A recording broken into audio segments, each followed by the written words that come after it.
Hello साथीहरु नमस्ते, स्वागत छ फेरि पनि मेरो नयाँ भिडियोमा हैन। आज म यो जुनार खाँदैछु कस्तो छ भन्ने कुरा मैले काटेर पनि रेडी बनाइसकेको थिएँ हैन। अब चक्कुहरू त देखाउनु हुँदैन होला सायद कपिराइट वा गाइडलाइन्सको खिलाफ होला। त्यही भएर मैले अघि नै काटेर राखेको थिएँ हैन। यहाँ राखेको छु बिरेनुनको धुलो अनि यहाँ खोर्सानीको पिनेको डल्ले खोर्सानीको पेस्ट है। हेर्न सक्नुहुन्छ अनि कस्तो हुँदो रहेछ। जुनारसँग खान थालेछु।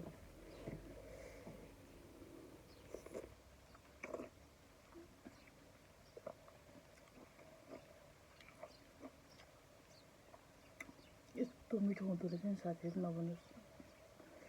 बिरेनुनमा टक्का यसमा लगाउने खोर्सानीको यो पेस्टमा र बिरेनुन कस्तो मिठो।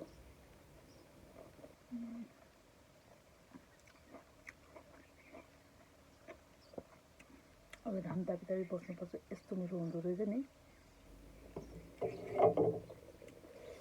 साह्रै मिठो।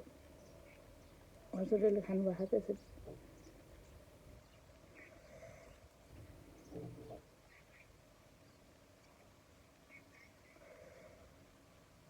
साह्रै मिठो हुँदो रहेछ साथीहरु।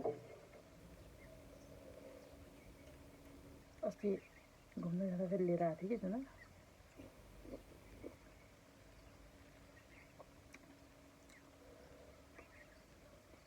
मिठो हुँदो रहेछ साथीहरु, साह्रै मिठो हुँदो रहेछ।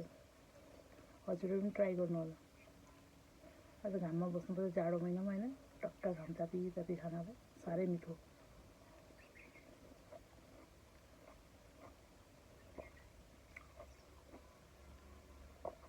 रसिलो छ कि त्यस्तो एकदम रस नहुने अमिलो होइन है, पक्का गुलियो अमिलो टक्का मिलेको हो।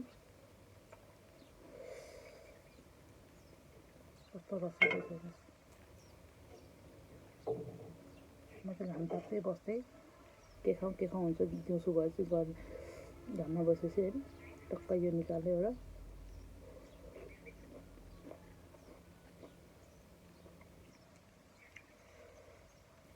यस्तो मिठो हुँदो रहेछ। ओ माय गॉड, थाहा थिएन मलाई यस्तो हुन्छ भनेर। एकदम मिठो।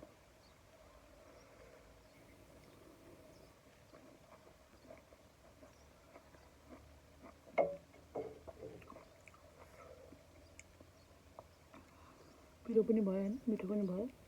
हस् त, बाई बाई।